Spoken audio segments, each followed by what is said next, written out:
Oh man, I said his name wrong the first time. Vinicius Moreira. Ike Villanueva versus Vinicius Moreira. And that's right before the feature, because in the feature you have Warley Alves versus Munir Lazaz. Now something is in my gut telling me that is going to be a really good fight. That's the co-feature, the co-main. That, I don't know why my gut is telling me that is going to be a really good fight. I don't know for sure, but my gut is telling me don't miss it. So I think I'll honor my gut and catch that one, depending on where we are in the inauguration. Let's see. And in the main event, we know we have Neil Magny versus Michael Chiesa. And we were talking about that. That is going to be a good fight. That'll be, I will say, I feel like that is going to be a good fight. Wow. And in more news, they did announce that on March 27th, they're going to have UFC 260. Now, you got UFC 259 on March 6th. Usually, they don't have them in the same month. So, this is going to be interesting. You only have one fight listed so far, and that is Alexander Volkanovski versus Brian Ortega. And where have we heard that name, Alexander Volkanovski? Oh, yeah, Max Holloway's last fight. We were talking about those are the only two recent losses he's had were against Alexander Volkanovski. So that will be for the flyweight title. So March 27th. So we have two UFC main events in March. The first one is on March 6th, UFC 259. And we talked about that. That's going to be a huge card. That's got Israel Adesanya for the middleweight title. You have Amanda Nunes versus Megan Anderson for, I don't know which title that's going to be that she holds. And you have Peter Yan versus Aljamain Sterling for the lightweight title. Israel Adesanya is fighting Jan Blachowicz, who is the light heavyweight. No, Israel's the wait a minute. Yeah, Israel's the middleweight champion. Jan is the light heavyweight champion, the 205 champion, the belt that John Jones vacated when he went to heavyweight. Remember, Jan beat Dominic Reyes, who was the uncrowned 205 champion. We see what happens when you're uncrowned and you get in there with somebody who crowns you. Yeah, he got knocked out by Jan. So I think it was a second round knockout too. So yeah, Israel is moving up to put his belt on the line against, well, I don't know if his belt is on the line, but he's moving up to fight the light heavyweight champion. This is going to be good. I think it's going to be good. I'm not going to talk about who I believe will win. They both have a lot coming to the table. I think Israel Adesanya is just in a different stratosphere when you talk about technique and ability.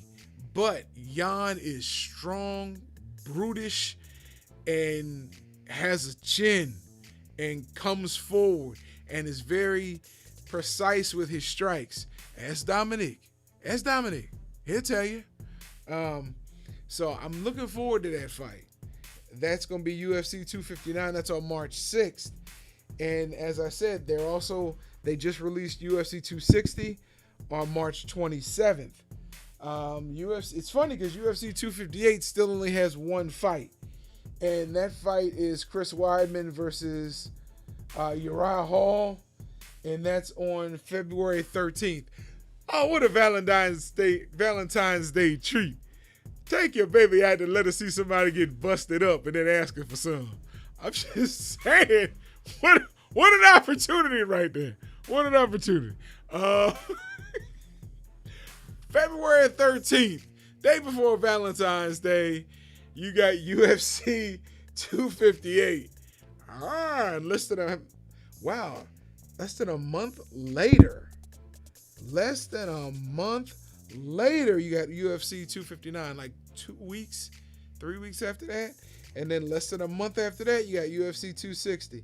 So I don't know why Dana and them are putting these events so close, but they are. Man, and you got one fight still scheduled for UFC Vegas 18, which is on February 6th, the week before UFC 258. And that's right now is going to be Alistair Overeem against Alexander Volkov. Alistair Overeem versus Alexander Volkov. 2 heavyweights. Gonna be a good fight. It's gonna be a good fight.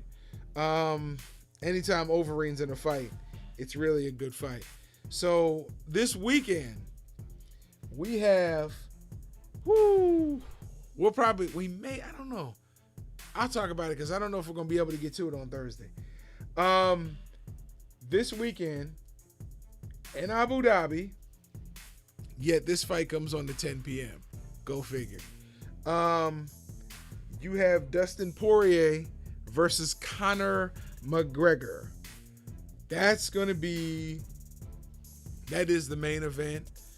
That's what people are tuning in to see if Dustin can avenge his loss to Conor McGregor or if Conor beats him again. Because Conor's been out of action for so long. I think the last fight he had was when he knocked out Cowboy Cerrone, down on Cowboy Cerrone, and he's finally back. So we'll see how that fight goes. You also have Dan Hooker versus Michael Chandler. So this is, if not mistaken, Michael Chandler's first fight in the UFC. His first fight. He's been in Bellator and, for so long, but now he's in the UFC and he will be fighting Dan Hooker. I don't know if they were trying to give him a tune-up, but all right.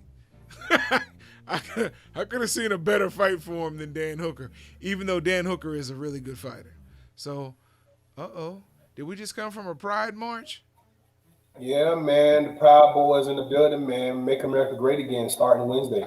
I like how you deflected that because they wouldn't be at a Pride March with a pink hat. I said Proud Boys. No, I asked you if you just came from a Pride March. Oh, you said Pride. Oh, yes. Oh yeah, I do the Pride thing too, bro. I got my rainbow colored trousers on, but you can't see them because like you sold me on with Raquel. We're only doing waist up, so don't get to see that. What's going on? I'm glad we don't get to see it. I'm kind of glad. Thank you for turning your camera on after you were seeing it. Hey man, we gotta keep it. You trying to sell me? Now I start doing a little sell promo. Now you want to back away? What kind that's of friend fine. I mean, I'll turn my head if you want to stand up and show what they're bidding for. And with that pink hat on, you may get a whole lot more votes.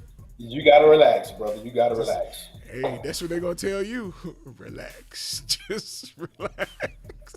Get poked in the eye messing with me, man. Listen, what's going on, bro? We got a show today. I'm a little late. Duty calls. I'm here. What's up? What we got going on? What did I miss? You missed tonight's or this afternoon's fight card and Saturday's fight card. Okay, I know. So that means you talked about the Neil Magny Chisea fight. Yep. Did we go into any of the undercards on that fight? Yeah, we didn't go into the undercard because the undercard is on now. But we did go into the main event card. Gotcha, for sure. Oh man. Did we touch on the Clarissa Shields fight? I don't know what happened to me.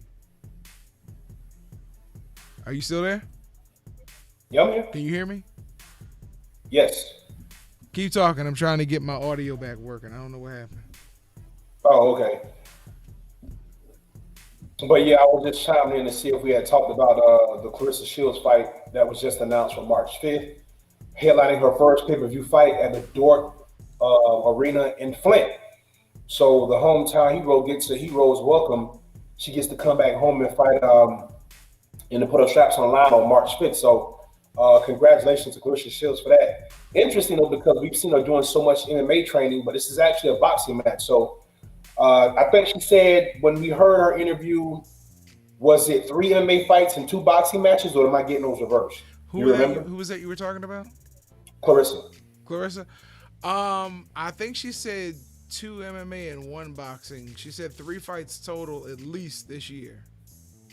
Okay, I thought she said more than that. But okay, either way, she's headlining her first pay-per-view fight March 5th in Flint at the Dort Arena in Flint. So man, if you in Flint, well, you already know what time it is if you're in Flint. But if you want to see a great fight, man, definitely order pay-per-view, support the quote.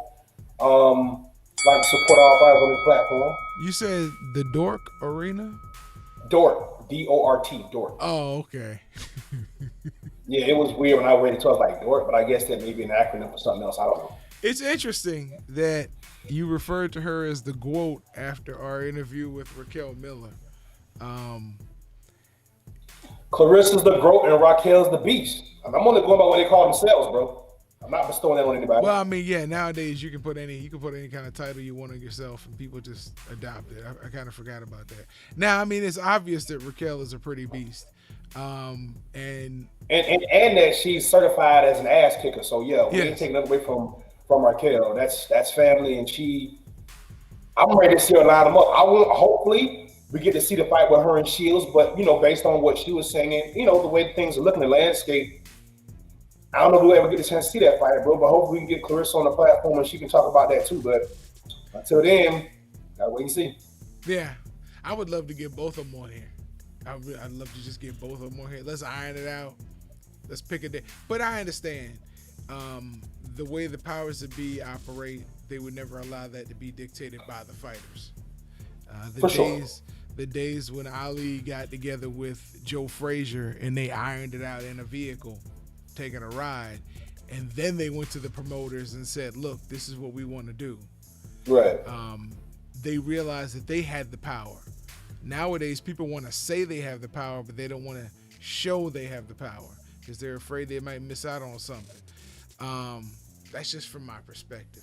Listen, one step off combat news. The New York Mets just fired the general manager this morning. Where is Erica when we need her, bro? Like, I should have been on Twitter getting at her early this morning because I'm sure she has a lot to say about this. Listen, boy, hey, they got to get together, New York. They got to get together. Yes, and it's because of, in 2016, he was sending sexually explicit tweets to a reporter from Europe, I think, who was over here working. And he sent over 60 different tweets to her, very explicit. And when he sent a picture to her, they didn't say of what, but you kind of get an idea. Then she finally said, "Look, stop." And then the next couple of tweets, he was apologizing. So when he admitted doing that, the Mets didn't waste any time. They fired him this morning. So it's like, wow. And in other news, University of Tennessee fires their head coach, Jeremy Pruitt, for alleged recruiting violations. Not surprised. Not surprised. Listen, I remember back in the day, for those that aren't really well versed in NCAA football, the University of Tennessee for a while, and I think maybe they might still be up there, obviously, with what's happening now, but they were the #1 recruiting university for a very long time. They had the biggest budget, because you got to think, in Tennessee, there's nothing there. And at the time, Neyland Stadium was the only SEC stadium that held almost 100,000 people. This was 15, 20 years ago. So to hear that University of Tennessee is in trouble for allegations is nothing new. I've known a couple of guys that played ball at University of Tennessee. They've always done the most. So I'm not surprised with that story. Yeah, when they were on top of the recruiting world was back with Phil Fulmer and Johnny Mathis. Yeah, the 90s, early 2000s. Yeah. And but Florida kind of took it right out of their hands as far as the SEC recruiting. Florida started getting the #1 recruiting classes, and then Alabama jumped in and they started getting them. I didn't say recruiting. No, I was just going through the lineage. Yeah. Nobody spends money like Tennessee. Texas probably so. Texas spends a lot of money on their programs too, as you can see. But between Texas and Tennessee, and maybe Alabama now, but man, those guys, Tennessee spent a lot. Remember, Tennessee was there before the Titans. There's nothing in Tennessee. It was all volunteers. So I'm not surprised, man. Well, look, I remember when they expanded Neyland Stadium. I think Peyton Manning was still there. and they made it to they could seat almost 97,000. And they had another several hundred out in the river on boats. Yeah, yeah.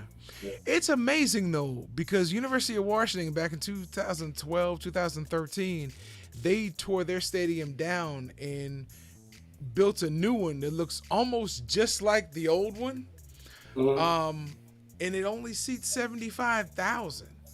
And you're like, why wouldn't you, at least take it to like 90, 95? Or, I mean, it's the way it's built so you can still have boats right out on the water out on Puget Sound that can pull up to the stadium or sit out there and watch the game.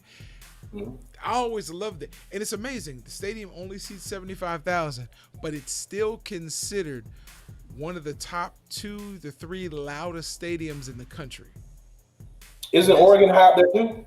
It's not as With high, the but noise? it's high, but it's not measured as noisy as the University of Washington. And it's only because, in my opinion, all their seats are on the sides. They have some that wrap around one of the back of the end zones, and I mean that's where they added the extra seats in the 2 end zones, really in the 1. But and they had those panels that come hanging over the side.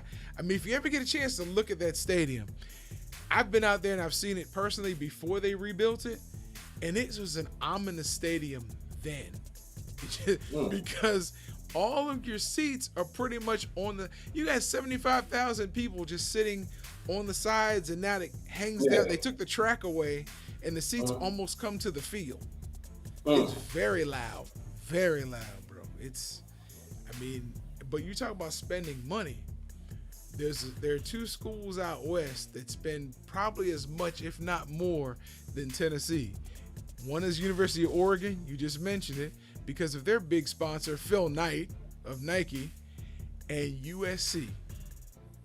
And you'll see UCLA starting to drop money now that Chip Kelly's gotten them in the right direction. But these athletes want for nothing at these schools, not those. But I digress. I just had to get those 2 stories out. That was just crazy to me. So you got Neil Magny versus Michael Chiesa. Any thoughts on that before that main card starts at noon? No, it's gonna be a slobber knock. I expect a great fight, man. I'm a fan of Neil Magny, and Chiesa, bro. Listen, these guys come in to fight, and listen, what you have to understand is this too. In the fight business, fighters still fight for spotlight. Yep. Every time they step out and fight, it's a representation of themselves and the business. So it behooves guys like Neil Magny and his opponent, Chiesa, to really come out here and put your best foot forward. You have an unprecedented opportunity. You're getting to be on primetime television on a Wednesday. Yep. How strange is that? Going head to head with the inauguration, which is also very strange. But hey, if you're on this fight card, here's an opportunity to put your best foot forward and make a name for yourself. So I expect the main event and the co-mains to be great, just like the fights on Saturday. All those fights exceeded expectation, and we were treated to a great card on Saturday afternoon. So look for the UFC and their fighters to keep this train going. I expect some good, violent fights today. I'm kind of interested to see the numbers coming out of this fight. How many numbers they're able to do, because it's strange. No other fight comes on at noon. Even the rest of their pay-per-views, and we're talking about UFC 260 was just announced as well, and that's going to be in the same month as UFC 259, which never really happens. And that fight has Volkanovski. Remember, we were just talking about him yesterday. He was the only 2 fights, the most recent 2 fights of Max Holloway that he lost. Were against Volkan. He fights Brian Ortega on UFC 260. Yes. It's just interesting how these fights are just stacking up back to back to back to back to back. Because you have a UFC 258 is on the 6th. Wait a minute. I just had it in front of me. It's in February. Stop, Siri.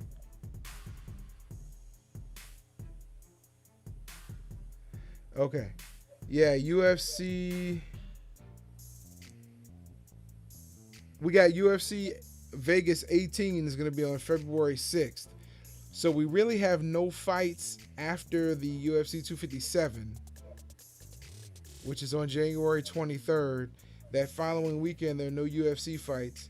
That next weekend on February 6th, you have Vegas 18. Then the next week on the 13th, you have UFC 258 with only one fight announced on it, and that's Chris Weidman versus Uriah Hall. And then one fight on the undercard, Macy Barber versus Alexa Grasso. Then you have UFC 259, which is on March 6th. So you have two fights right now in February. And in March, you have two big pay-per-views. No fight nights. March 6th, you have the one with Israel Adesanya versus Jan Blachowicz, Amanda Nunes versus Megan Anderson, Peter Yan versus Aljamain Sterling, all on the same card. And then you have that UFC 260, Alexander Volkanovski versus Brian Ortega. Just interesting how they're stacking fights then. So it's going to be interesting. I'm looking forward to that. Anything coming up on the PBC side, bro? Yes, as a matter of fact, we got a fight Saturday I want to talk about. Angelo Leo versus Stephen Cool Boy Steph Fulton for that championship fight, man. Listen, this fight has been in the makings for a while. It got pushed back earlier in the year. Now we're going to get to see it. It's going to be Saturday night on Showtime. If you're a combat sports fan, you want to see a good boxing match, this is going to be the fight. Definitely tune in and check it out. So I'm excited about that, man. Stephen Fulton's we've been able to see him progress. We got an interview with him a few years back when he was down in Florida, representing that whole Philly area, man. So I'm excited to see what he does with this opportunity. Angelo Leo, if I'm not mistaken, is a Mayweather fighter, is a TMT fighter. So it'll be interesting to see how this whole thing shakes out. But I'm gonna be there for it. What about you, bro? You tuning in? Yeah, I'll be there for that. That's gonna be that's gonna be a good fight.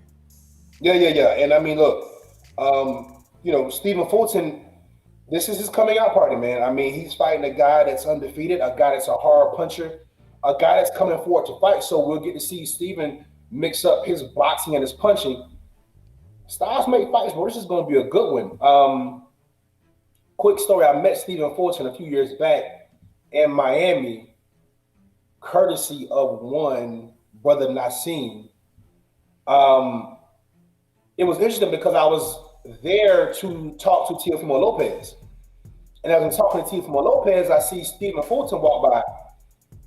So after I finished talking to Teofimo, I go over, and by this time, Stephen's talking with some other people.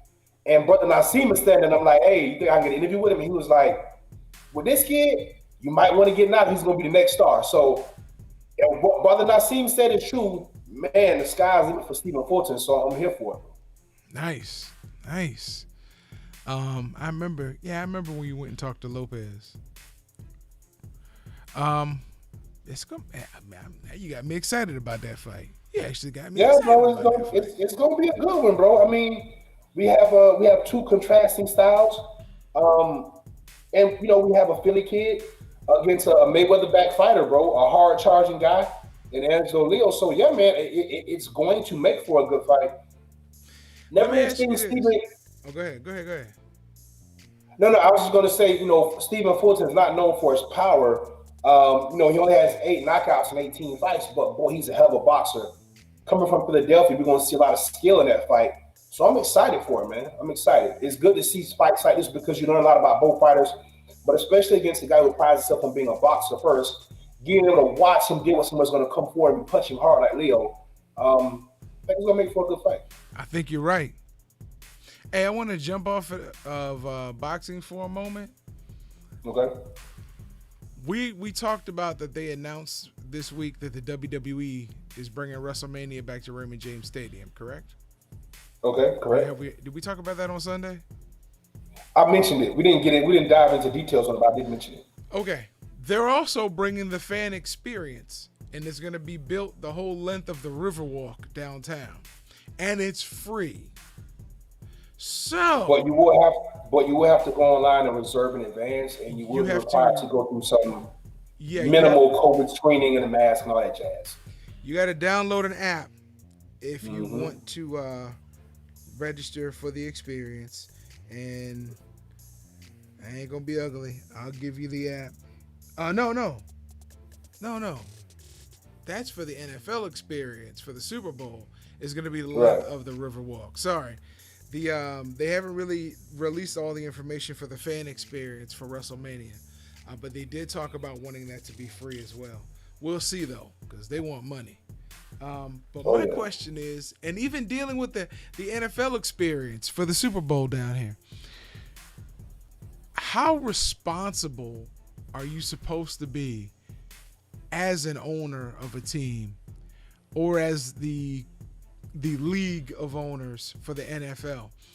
Do you think they should share in any of the culpable responsibilities for the spread of COVID for offering these events? I'm gonna get to Vince McMahon in a minute, but when you have the owners that get together with the NFL and say, yeah, NFL, we need to have the NFL experience. We need it to span a 3-mile distance and be free and have all these different booths and all these different games and these meet and greets. And yeah, you have to schedule an appointment for when you can come. But, come on. When you open yourselves up to that, do you think you should be responsible and not the cities and the taxpayers for paying for these people who end up in the hospital in the next 1 to 2 weeks because of these events? Well, the obvious answer is no, and the more practical answer is also no, because we live in a country where you have free will to do whatever you want. If you're worried about COVID, then don't step out and go. I do find it kind of interesting, though, that Okay, before to put it hold right there before you go any further. I want to hear what you have to say. But that is the same argument that bars made about not being responsible for people drinking and driving. Yet they are held responsible if you say, well, I just left this establishment. So go ahead. yeah, again, you don't have to leave the bar inebriated. It is your choice to drink as much as you choose. You could have one or two and leave. That's still a risk, right? Because you're not supposed to drive while intoxicated. But it's all a choice, and whatever those consequences are, you deal with them. Bar owners are aware that they have a direct causation to that. You coming to an experience, I don't know who all has COVID. All I can do is say that I'm screening people, and hey, you're taking a chance. A little bit different than going to a bar and drinking yourself into a stupor, but I see where you're going with it. But unfortunately, we live in a country where money rules. The same people that you're talking about, these people that are in charge of the NFL, the owners, and so on and so forth, they're also have you governor your mayor on speed dial. So again, we're convoluting a bigger issue here. If you're going to go out and be a part of it, try to be smart, be safe, and do your best. Wow, that's the argument that they make as well. That we're offering it, you don't have to come. Exactly. The same way the bar owners who have your governor and your mayor on speed dial. Hey, just Yet, like yet just they like are held responsible for people leaving their establishments drunk when the only thing they do serve is alcohol. So and they serve water. You can sober up. Listen, yeah, at the end of, but they're at the end of held. the day, bro. But again, they are held responsible if you get a DUI after leaving their establishment. That's the point I'm making. Even the court saw fit to hold them responsible, which I think is a little crazier Because than holding the owners responsible for holding these super spreader events. well, here's the light at the end of the tunnel for you, bro. When you leave a bar drunk, I know that you're leaving drunk. So I guess therefore I do have the responsibility. When you come to my event, I don't know if you got COVID or not. When you showed up, you didn't have it. I did my pre-screening job and you came out clear.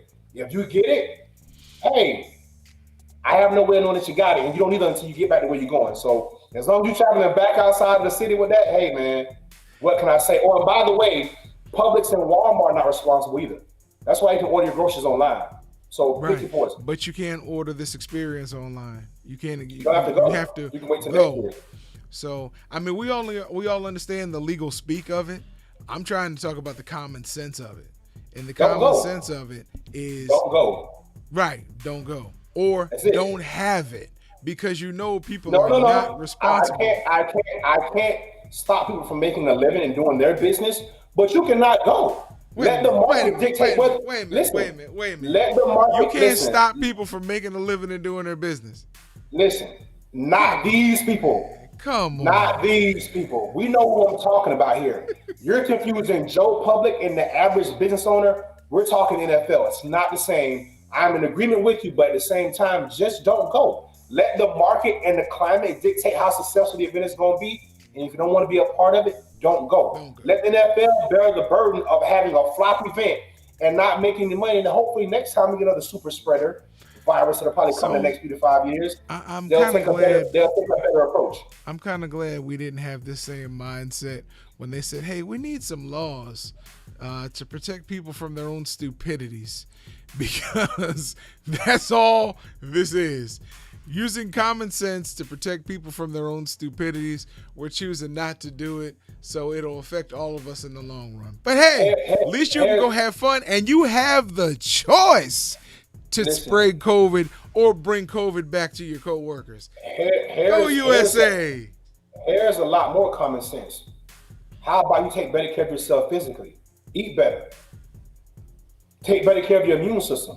Don't look for someone to tell you how you should and shouldn't move around in a pandemic. You have common sense. Read. Knowledge is key. Don't make someone else responsible for the decisions that you make. That's the problem with a lot of us in this country. So I get what you're saying, and while I'm on the same side of the fence as you, when we look at all things as to where they are and how they're going to fall out, use your own common sense and judgment. If you look at the history of this country, common sense is not something that's ever been common. We usually have a pack mentality. So whenever that's everybody, that's humans. That's not just Americans. That's humans in whatever general. your group is telling you to do, you do. I've always been considered weird or an outcast because, I don't know, my parents kind of raised me to think for myself. So if you're going to do something stupid, I'll let you do something stupid by yourself. That's, I have a good friend of mine in high school that used to go join in to fight because they beat up a friend of theirs. And I'm like, but they didn't touch you. Yeah, but they jumped on my friend. But wasn't your friend in a situation that they didn't have to be in? Yeah, but they beat up my... And I realized then, I said, my goodness. Really, people don't think for themselves. They just want to be led. Doesn't matter if it's to the slaughter or to the water. They just want to be led. It's sad. It's sad. Hey, humans are the only organisms on this planet that we know of that willfully indulge in self-destructive behavior, and I'll leave it at that. Listen, we got yo boy Demetrius Andre talking about he never ducked Charlo. Bro, what we're starting to see now is a lot of these fighters that are not signed to the PBC. Notice we've seen PBC fighters pretty quiet because what we do know is that every year Uncle Al rolls out a whole slate of fights for the first quarter, the first few months of the year, and we're all pleased. We're seeing guys now starting to clamor and make noise for fights because guess what? They don't have anything coming up. So now you're seeing guys like Demetrius Andre say, hey, wait a minute. I'll fight anybody. Just give me a little bit of money. Give me something that's fair and I'll fight because guess what? You've wasted a lot of time, boo-boo. And I'm a fan. I think you can fight your tail off. But what have you been doing the last 2 years? What happened with the fight with him and Saunders? Did it fall through? I don't know. I have to pull that up. But I just saw where he's been making a lot of pleas recently on social media talking about and doing interviews saying, hey, he never ducked those fights. So I don't know if that fight's still lined up. But what I do know is these guys are asking for fights. And it's like, how soon we forget. Yeah. Everybody turn their back on the PBC and talk about seems to be in a place of peace right now amongst all this chaos in the combat sports landscape. So I just think that's interesting. Very interesting. Because it started out at the beginning of 2020, the beginning of the pandemic. It seemed like Uncle Bob was winning. Uncle Bob was throwing fights, putting people on TV, on ESPN, on ABC. He was first, right? Huh? He was first, right? Yeah, he was first. Yeah, he was in the UFC. Got it. No, I thought the UFC got out there before he did. No, I said him and UFC, meaning ESPN. They both were out there first. Yeah. And everybody was talking about, Uncle Bob. Where's Al Heyman? Where's Al Heyman? Al didn't say nothing. I just stayed quiet. But when the PBC rolled out those fights and them straps are on the line, October was their month. September, October was the month for the PBC. That's when they let everybody know we still here and we're winning. And then they ended the year with Danny Garcia and Earl Spence. I mean, come on, man. Zavante Davis probably knockout of the year on some platforms. I mean, we can't take anything away from the top rank with what happened with Teofimo, what we saw with Navarrete, what we saw a lot of those guys that continue to defend those those titles and win. But boy, the PBC was just swinging the biggest stick, bro. It just seems like all roads go through Al at some point. Hey, I'm trying to tell you. So, kind of excited about that. Okay, so we got off on the NFL experience, but the fact that the WWE not only is bringing WrestleMania back to Tampa live in the stadium, but they're doing it over 2 nights. Yes. So you not only have fans packed in there for one night, Wasn't that the original plan though? Wasn't it? It wasn't going to be 2 events. No, the original plan was for it to be one night. Last year, they did But it it was over gonna- 2 nights because they did a video recording because they had to go to their training center to do WrestleMania because of the COVID shutdown at the last minute. So, okay, got it. All right.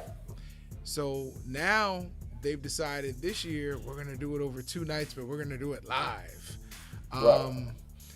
And I think next year they've already decided, well, they've decided the next 3 locations. Here, then they're going to Dallas. They're going to Jerry's World next year. And then the year after that, they're going out to SoFi Stadium in Los Angeles. And they're going to go back to 1 night next year and the year after that, from what they're saying. So they're trying it this year for over 2 nights. And I think it's so they can limit the number of tickets per night and give more people an opportunity in their mind, give more people an opportunity to experience WrestleMania and not try to jam it into a 3 or 4 hour session. So it's going to be interesting to see what they do. But honestly, just like the Super Bowl, to me, this is an event that should not be happening. Well, what we do know, though, we've not learned anything is that 2020 showed us, and for everyone that's a believer, is that when men make plans, God laughs. So it's interesting to see the WWE rolling out all these events, but hey, how quickly things change. So we'll see if they can keep this up going into the remainder of the year moving forward. This is the first time they've ever announced WrestleMania that many years out. They usually wait till the night of WrestleMania to announce the following year, not the following 2 years, weeks or months before WrestleMania. Mm-hmm. So this is a first for them. But Vinnie Mac is getting older.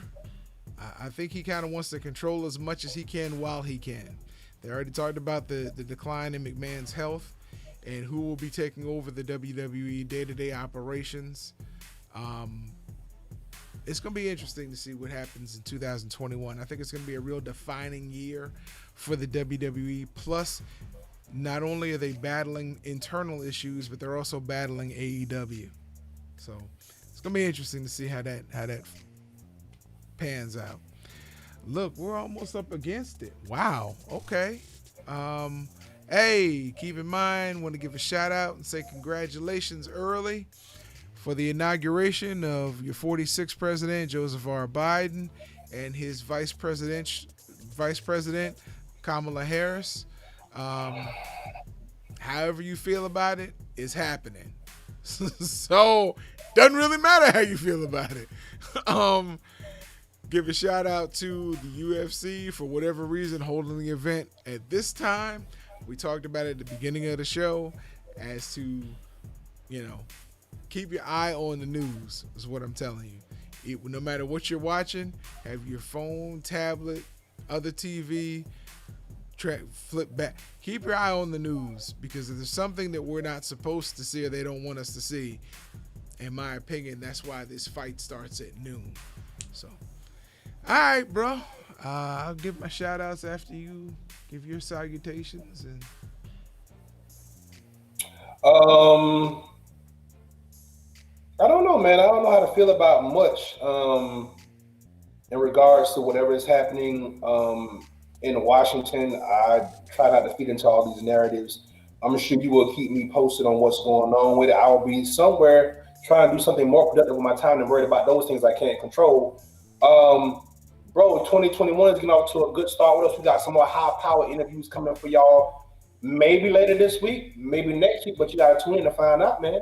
Other than that, I'm kind of out of surprises, bro. That's all I got. awesome. Awesome. Hey, shout out to my mom. Shout out to Miss Darlene. Shout out to Miss Anita Brown.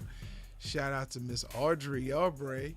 Shout out to my Pooh, my daughter, my wife. Shout out to my pops. Hey, let me tell you what happened this morning. Oh.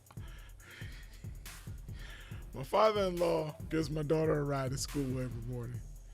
Well, he has a newer van, and he turned the minivan on and turned the heater on so the car would be nice and warm when I took her over there. And messed around. He closed the door and went back inside to drink his coffee or make his coffee, I guess. And the car locked itself. So when we got there, when we're trying to, because you see, he opens the door and says, "Go ahead and get in the van." I left it running. Okay. He said, "I'll be right there." So I go to put her in the van and all the doors are locked. And his key is in the vehicle. Now, mind you, there was a time when your car, if it was in park and it was on, the doors would not lock. But nowadays, the doors lock on you. So I had to call Lyft to get my daughter to school. So the Lyft driver decides he's going to veer off from the normal route to school. And she's like, "Daddy, he doesn't know where he's going. He's not going to my school. He's going somewhere else." And I said, "No, he's just taking a different route." I recognized where he was going, but she didn't. So he goes, "So is this like a shortcut?" I said, "Yeah, it's sort of like a shortcut." So when we turned back on the regular street where her school was, she goes, "This shortcut doesn't work." I was just like, and the guy's looking in his mirror, but he's looking at me as if to say, "I really want to say something, but I'm not because she's your daughter." Hey, if he know like we know, he better not. But Yeah. listen, kids are smart. She's intuitive. She's awesome, bro. So I'm not surprised about that at all. They don't miss anything. I appreciate that. Well, hey, I know it. Well, I was gonna give a shout out to Fancy Mac earlier, but I know that's your baby, so I won't do that. So shout out to Fighter Share Nation and my brother. I don't think I gave him a shout out on his birthday, which was Sunday. So shout out to you, Alex, old man. It's all on you, bro. Hey man, every day above ground is a blessing, man. I'm gonna give a shout out to everybody in the Financial Nation for rocking with us. We appreciate it, man. Make sure y'all catch us back here tomorrow on our more refined show. I have some manners. In the meantime, in between time, we will see y'all. Oh, also shout out to the city of Tampa, been the #1 city for dogs. I don't know what dogs they asked for that poll. Definitely didn't ask mine because he wouldn't agree. Also, a special shout out to one.